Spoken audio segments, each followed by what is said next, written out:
नमस्कार, स्वागत है आपका डेन न्यूज में। मैं हूं आपके समक्ष आध्या सिन्हा। करवाऊंगी रूबरू शहर के ताजा तरीन खबरों से, लेकिन खबरों पे नजर डालने से पहले आइए नजर डालते हैं उन तमाम खबरों पे जो बनी आज की सुर्खियां।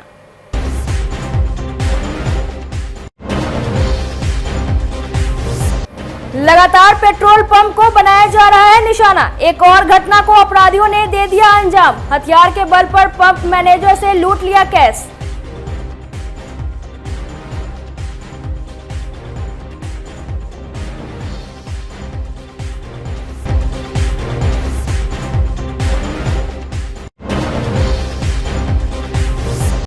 नशे में धुत 3 युवकों ने एक दुकानदार और उसके बेटों को चाकू मारकर कर दिया गंभीर रूप से घायल।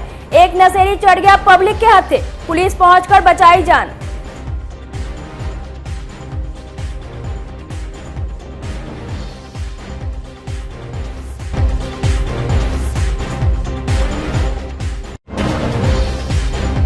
और रजिस्ट्री ऑफिस का नजारा देखने के लिए कुछ समय के लिए उमड़ गई लोगों की भीड़। एक जमीन कारोबारी की हरकत से परेशान दिखा एक परिवार।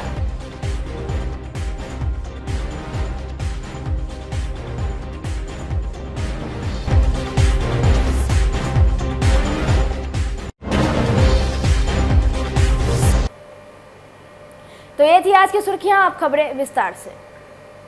एक बार फिर बेखौफ अपराधियों ने पेट्रोल पंप के मैनेजर को गन पॉइंट पर लेकर 5.25 लाख कैश लूट लिया। घटना मुजफ्फरपुर के औराई थाना क्षेत्र के बैगना पेट्रोल पंप की है। बताया गया कि हिंदुस्तान पेट्रोल पंप के मैनेजर लक्ष्मण पेट्रोल पंप से SBI औराई ब्रांच में पैसा जमा करने के लिए जा रहे थे। उसी दौरान 2 बाइक सवार 4 अपराधियों ने पहले रेकी कर ओवरटेक करके ऑल्टो कार को घेर लिया और दोनों तरफ से हथियार तान दी। हथियार के बल पर कार में रखे कैश को लूट लिया। मैनेजर का दोनों मोबाइल अपराधियों ने जब्त कर लिया। घटना को अंजाम देने के बाद सभी अपराधी भाग निकले। घटना की सूचना मिलने के बाद औराई पुलिस दल बल के साथ मौके पर पहुंची और CCTV कैमरे को खंगाला। मैनेजर लक्ष्मण कुमार ने बताया कि गाड़ी में 4,75,000 रुपए थे। पेट्रोल पंप के मालिक मुरारी कुमार ने भी घटना की जानकारी देते हुए पुलिस प्रशासन से सुरक्षा की गुहार लगाई। मामला यह है कि हम पेट्रोल पंप से बैंक जा रहे थे। उसी क्रम में रास्ते में 2 बाइक सवार अपराधी ने आगे से हमको ओवरटेक करके घेर लिया, जिसमें हमारा मतलब कि 4,75,000 कैश था और 3,25,000 के आसपास मेरा चेक भी था उसमें। वो सब बैग सहित निकाल करके और पिस्टल दिखा करके हमको धमकाया कि गोली मार देंगे। और उसके बाद मेरा 2 मोबाइल था, बैग लेकर के फिर से वो अपने जिधर से आए थे उधर ही और भी मेरे उसमें जरूरी था कागजात उसी में था, वो सारे लेकर के चले गए। कितनी की संख्या में अपराधी थे? 4 की संख्या में थे, 2 मोटरसाइकिल पर थे। नकाब लगाए हुए थे कि खुला? 2 हेलमेट में थे और 2 बिना हेलमेट के। अच्छा, मारपीट भी की गई है? नहीं, मारपीट नहीं किया, लेकिन धमकाए हैं कि गोली मार देंगे। हम डर के मारे अपना जो था हम अपना साइड हो गए, लेकर के वो भाग गए। कितना बजे घटना घटा था? 12 बजे के आसपास। कहाँ जा रहे थे? हम अपने पेट्रोल पंप से बैंक की तरफ जा रहे थे औराई। ये हमारा मैनेजर पंप से कैश लेकर के बैंक जा रहा था, तो पंप से लगभग आधा पौन किलोमीटर आगे थोड़ा सा नहीं सुनसान जगह है, वहीं पे 2 मोटरसाइकिल सवार था, जो एक अपाची से था और एक ग्लैमर से था। उसको ओवरटेक करके और पिस्टल भिरा करके लूट लिया पैसा। कितना अमाउंट 4,75,000 कैश था और कुछ पार्टी लोग चेक भी दे देते हैं, तो चेक भी था और अपना भी चेक था उसमें जो साइन किया हुआ था। पुलिस के द्वारा क्या कार्रवाई की गई? बराऊ तो हम लोग बराऊ को इन्फॉर्मेशन किए। बराऊ CCTV फुटेज जो है देखे हैं सब जगह। उस समय से तो वो परेशान ही है, वो भी देख ही रहे हैं। कहीं से कोई सुराग? अभी तक तो हमको नहीं लग रहा है कोई सुराग मिला। क्या नाम है? मुजफ्फरपुर उत्पाद विभाग की टीम ने ब्रांडेड शराब के साथ 3 युवकों को गिरफ्तार किया है। काटी थाना क्षेत्र में एक बस से उतरकर जाने के क्रम में सभी पकड़े गए। इसमें 2 मुजफ्फरपुर के जबकि 1 हरियाणा का रहने वाला है। पकड़े गए शराब तस्करों की पहचान नगर थाना क्षेत्र के दीवान रोड निवासी सतीश कुमार, मुशहरी थाना क्षेत्र के सूरज कुमार, गुड़गांव के शिवांशु कुमार के रूप में हुई है। ये लोग शराब की खेप लेकर मुजफ्फरपुर पहुंचे थे। बताया गया कि मुजफ्फरपुर के रहने वाले 2 दोस्त दिल्ली में रहकर काम करते थे। ये दोनों हरियाणा के एक युवक के संपर्क में आकर शराब के धंधे में उतर गए। इन लोगों के पास से 3 बैग ब्रांडेड शराब की खेप पकड़ी गई है। इसके अलावा मुजफ्फरपुर के फकली चेक पोस्ट के पास उत्पाद विभाग की टीम को देखकर एक कार सवार अपनी गाड़ी छोड़कर फरार हो गया। तलाशी लेने पर कार में से 36 कार्टन विदेशी शराब बरामद किया गया। इस मामले में गाड़ी मालिक पर केस दर्ज किया गया है। कांटी थाना क्षेत्र में राष्ट्रीय राजमार्ग पर कार्रवाई की गई है। गोपालगंज साइड से एक बस आ रही थी। सूचना थी कि बस में 3 लड़के महंगी ब्रांड की शराब लेकर मुजफ्फरपुर की तरफ आ रहे हैं। सूचक ने बस का नंबर भी प्रोवाइड किया था, तो उत्पाद टीम जगह पे मौके पे खड़ी थी और जब बस वहाँ पहुँची और ये लोग संभवतः उतरने की फिराक में थे, उसी समय उत्पाद टीम ने इन 3 लड़कों को पकड़ा। इन 3 में से 2 नगर थाना क्षेत्र का रहने वाला है, एक व्यक्ति गुड़गांव का रहने वाला है। इन लोगों की दोस्ती दिल्ली में हुई थी, तो ये लोग मिल करके बिहार में शराब का कारोबार कर रहे थे कुछ टाइम से। तो तीनों के पास एक बैग था, पिट्ठू बैग था, और जब इसको जांचा गया उसमें शराब बरामद हुई। तो तीनों को गिरफ्तार किया गया और आज न्यायिक हिरासत में भेज दिया गया है। जब शराब कहाँ की मिली? शराब ये लोग लखनऊ के गोमती नगर इलाके के किसी शॉप से परचेज़ किए थे। पहले भी ये लोग वहीं से परचेज़ करते थे। वो पहले तो बॉर्डर इलाके में पहुंचते थे और फिर उसके बाद दूसरे माध्यम से मुजफ्फरपुर शहर आते थे। तो इस तरीके से ये बसते आ रहे थे। हालांकि पहले भी ये लोग मिठनपुरा थाना से जेल गए हुए हैं और इस बार दोबारा इनको पकड़ लिया गया। हरियाणा से जो पकड़ा गया है उसका क्या रोल है? एक व्यक्ति है, जब बाकी जो 2 लोग हैं, जब ये लोग दिल्ली में किसी जगह काम करते थे, इनकी मुलाकात हुई थी। मुलाकात के बाद दोस्ती हुई और फिर बिहार में शराब का कारोबार करने का इन्होंने योजना बनाया और उसी योजना के तहत ये गुड़गांव का जो व्यक्ति है वो गिरफ्तार मुजफ्फरपुर आया था और मुजफ्फरपुर में इसे गिरफ्तार किया गया। लग्जरी कार से भी हाँ, एक अन्य कार्रवाई की गई है। फकली चेक पोस्ट के ऑफिसर द्वारा रात्रि के समय चेक पोस्ट के पास ही उसे सूचना मिली थी कि एक कार जो शराब से लोड है मुजफ्फरपुर ज़िले में प्रवेश करने की फिराक में है। तो नाकेबंदी की गई और जब ये इस कार का सुराग मिला कि ये कहाँ पे है, और वहाँ जा कर के टीम ने इस कार को मतलब पकड़ा और जब गाड़ी की तलाशी ली तो गाड़ी के डिग्गी में और सीट में कुछ शराब था।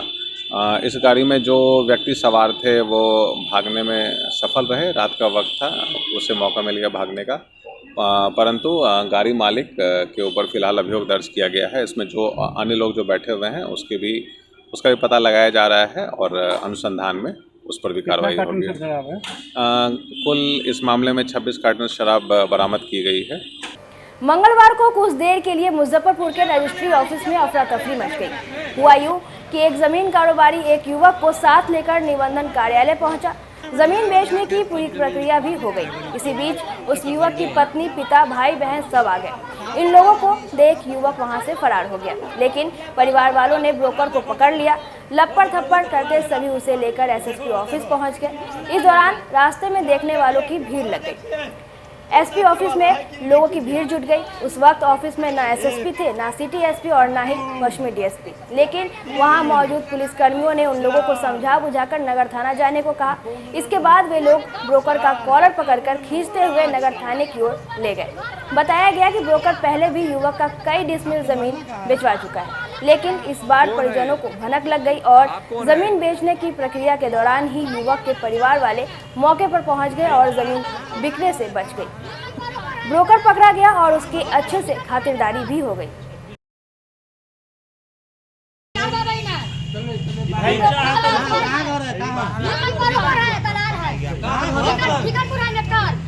बेचे होंगे तो हमारे उसमें नाम होगा ना।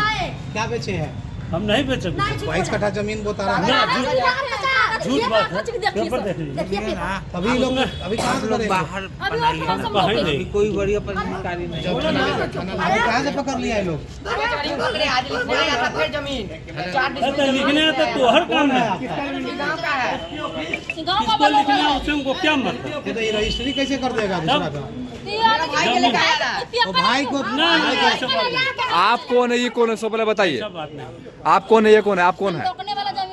हाँ, क्या नाम है आपका, सो बताइए। हमारा जमीन बेच लिया। कब ना, ये 4 तारीख को बेचा है। 10 दिन। हाँ, ठीक है। उसके बाद में 12 कट्ठा बेचा है, अगला बार 2 साल पहले। हाँ 2 साल पहले। हाँ। उसके बाद में फिर बीच में भाई को पला के बेच दिया। हाँ। उसके बाद में फिर अति घर वाला 10 दिन बच्चा से आई लिखवाने आया है। टोटल कितना जमीन बेचा? टोटल 22 कट्ठा जमीन हमको था। हाँ पूरा ही बेचवा दिया है। और घर आ गया गोली तुमको मार देंगे, घर में झुक के कुछ नहीं करेगा। 8 कट्ठा जमा दी, 8 रूम का घर बनाए हुए हैं।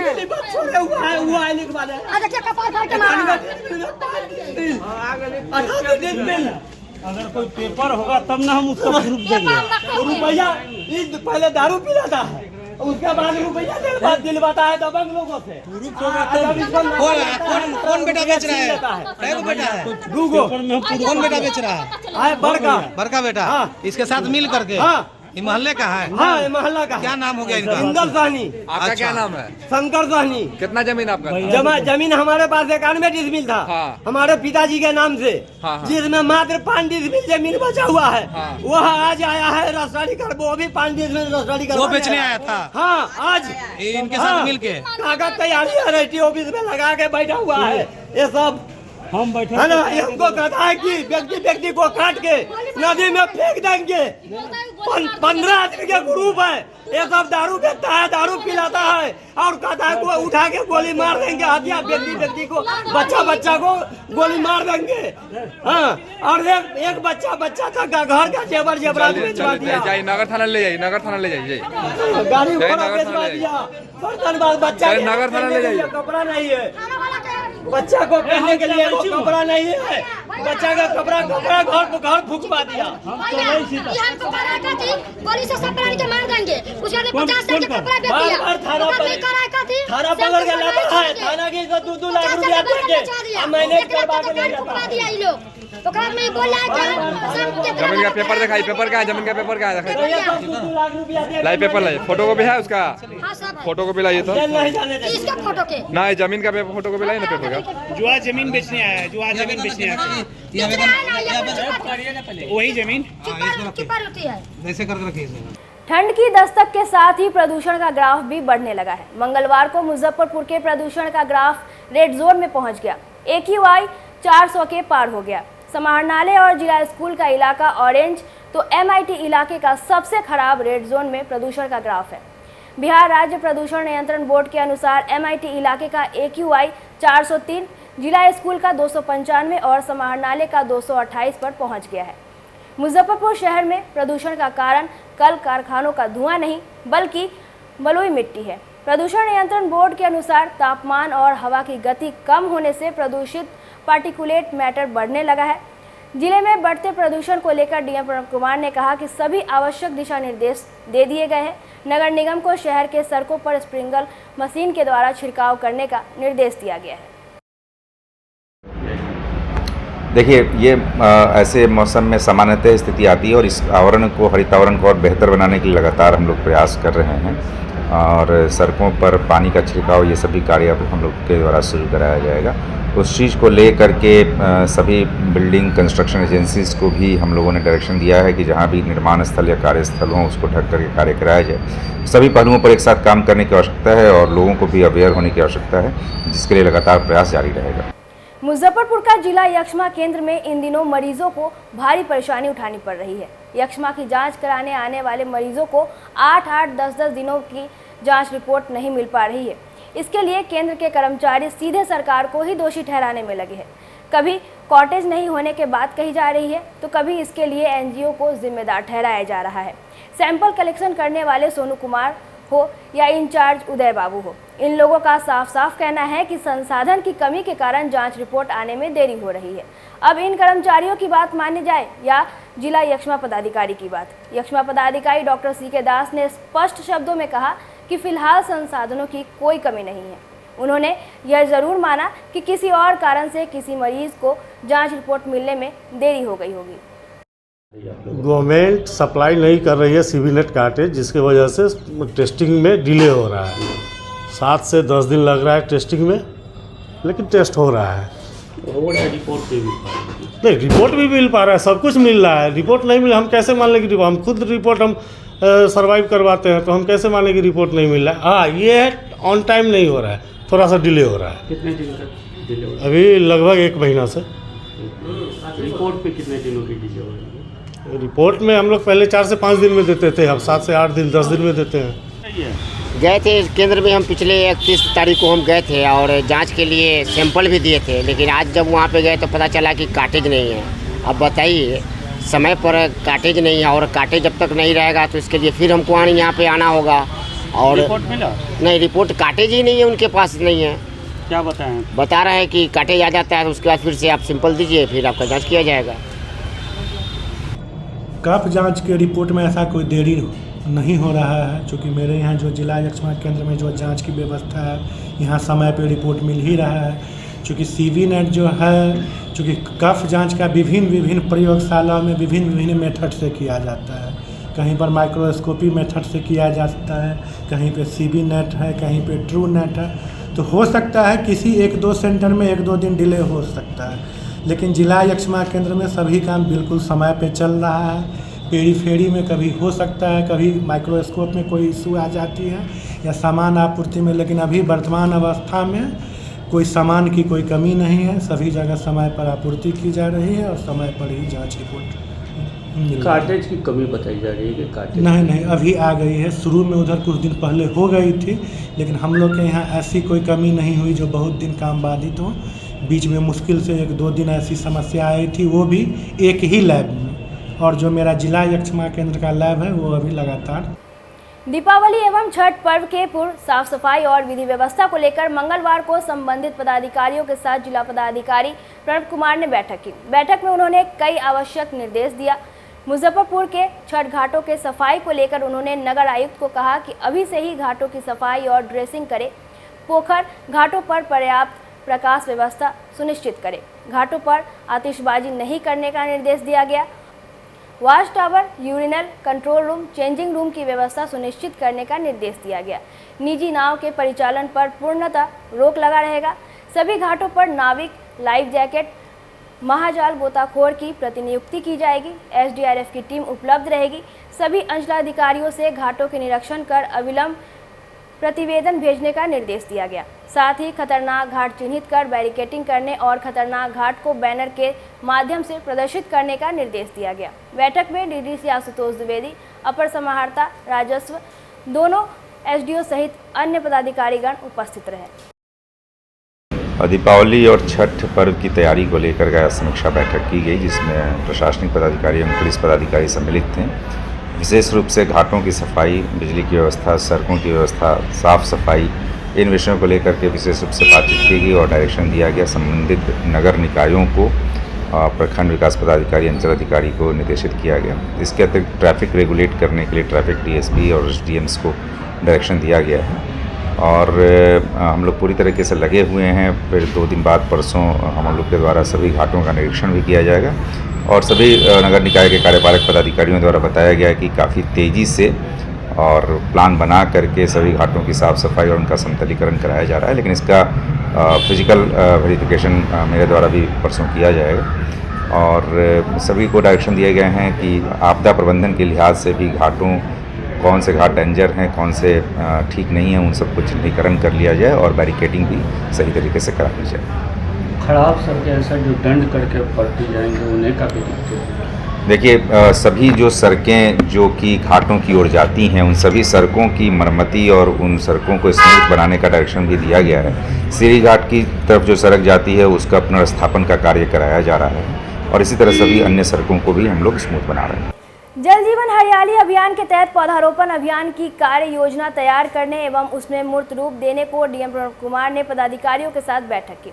उन्होंने विभाग के पदाधिकारी को प्रजातिवार पौधे की संख्या वन पदाधिकारी को उपलब्ध कराने का निर्देश दिया। उन्होंने सभी विभाग को अपने अपने स्वामित्व वाले भूमि का पूर्ण विवरण खाता खेसरा के साथ 1 सप्ताह के अंदर उपलब्ध कराने का निर्देश दिया। इसके लिए एक पत्र उपलब्ध कराया गया जिसमें विभाग, संस्था का नाम, प्रखंड के नाम, स्वामित्व वाली भूमि की रकबा, उसमें लगाए जाने वाले पौधों की संख्या और इसके प्रकार इत्यादि उल्लेखित करते हुए डीएफओ को उपलब्ध कराना है ताकि उस आधार पर सभी विभागों को पौधा उपलब्ध कराया जा सके।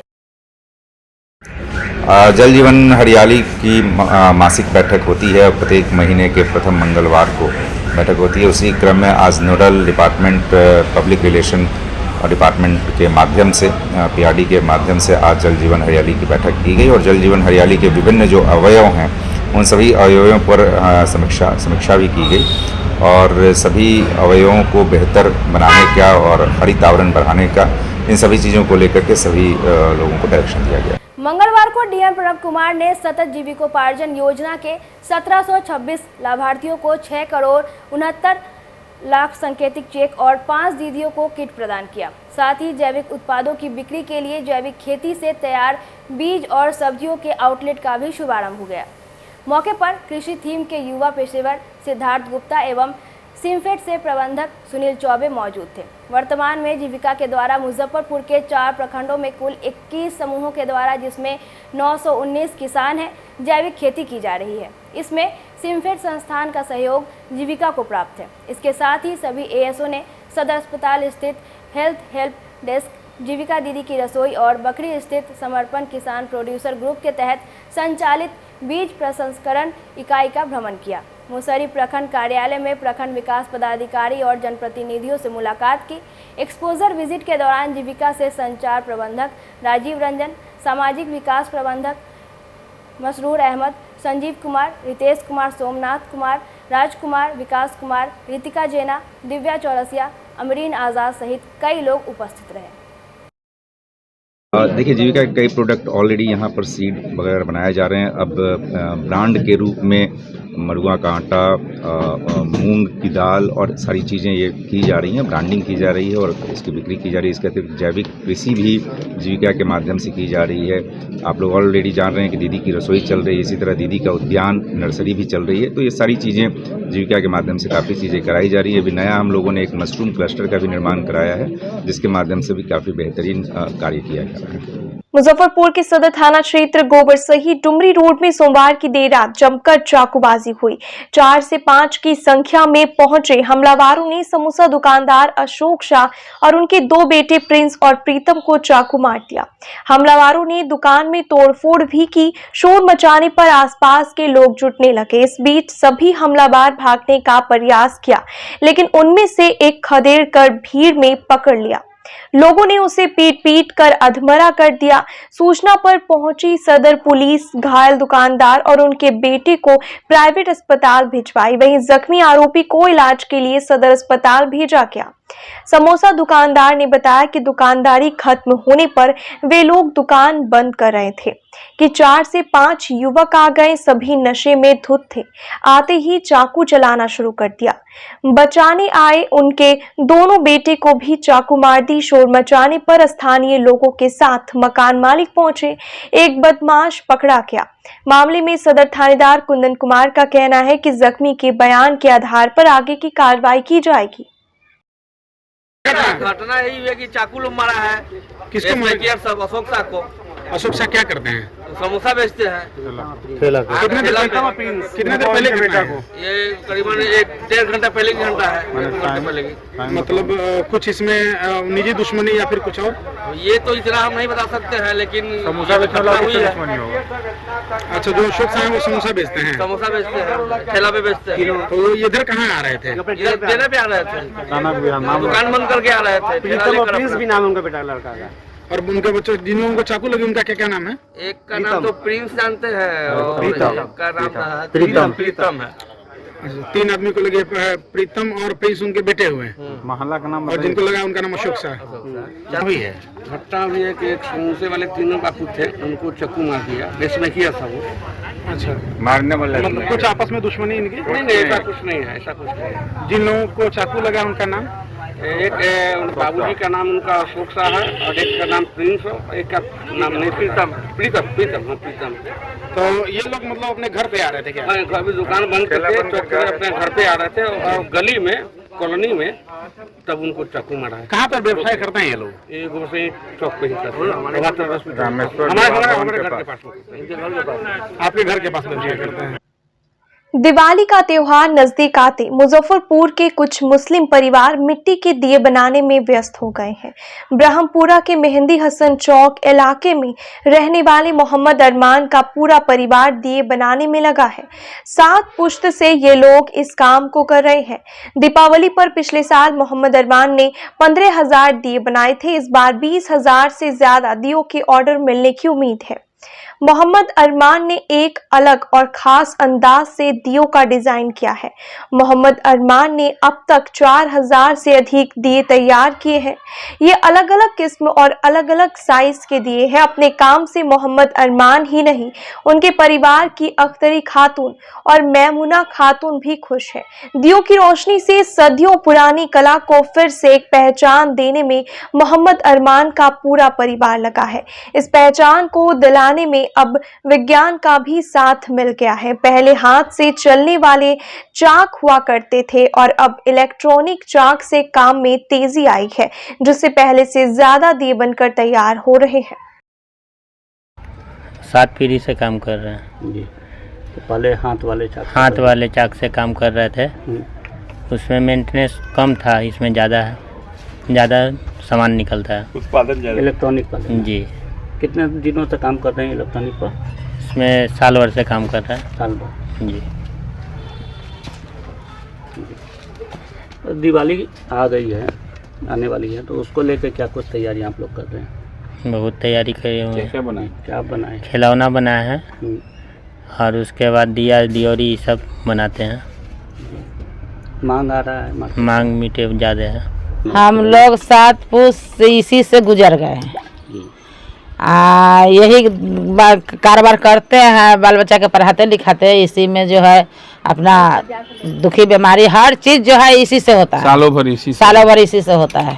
अच्छा, छठ जो है वो तो बहुत साफ सफाई और बहुत साफ सुथरा से होता है वो। तो उसका पूरा ख्याल आप लोग? हाँ, उसका पूरा ख्याल करते हैं। कितने मुस्लिम परिवार होंगे जो ये छठ का सामान मिट्टी का? मुस्लिम परिवार कितने होंगे वो कितना बताया जाएगा?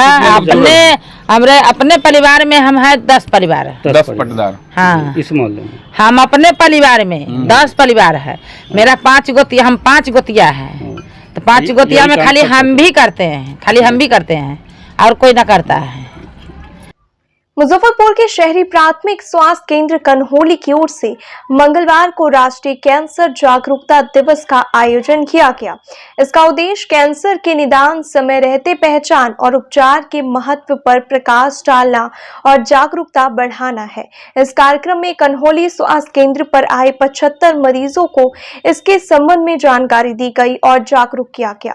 शहरी प्राथमिक स्वास्थ्य केंद्र कन्होली के कर्मचारी दीपक कुमार, मेनका कुमारी, दीपा कुमारी, अनुपमा कुमारी, आबिद हसन, रवि कुमार भी कार्यक्रम में अपना अहम योगदान दिया। आज यहाँ शहरी प्राथमिक स्वास्थ्य केंद्र कन्होली में विश्व कैंसर जागरूकता दिवस मनाया गया है, जिसमें कैंसर के शुरुआती लक्षण, उससे बचाव एवं किन किन कारणों से वो हो सकता है और उसके निम्न लक्षण क्या है, उन सब के बारे में जानकारी दी गई। लगभग 50 से 60 मरीजों का यहाँ पे स्वास्थ्य जांच किया गया और उन्हें कैंसर से बचाव के तरीके एवं उससे कितने अच्छे से अच्छे बचा जा सकता है और क्या क्या लक्षण, उन सब के बारे में जानकारी दी गई, उनका जांच किया गया। इस मौके पर यहाँ पर यूपीएससी कन्होली के सभी स्टाफ मौजूद थे। आज के लिए बस इतना ही। कल फिर मिलेंगे कुछ नई खबरों के साथ। तब तक मुझे और मेरे पूरे न्यूज़ टीम को दीजिए इजाज़त। नमस्कार।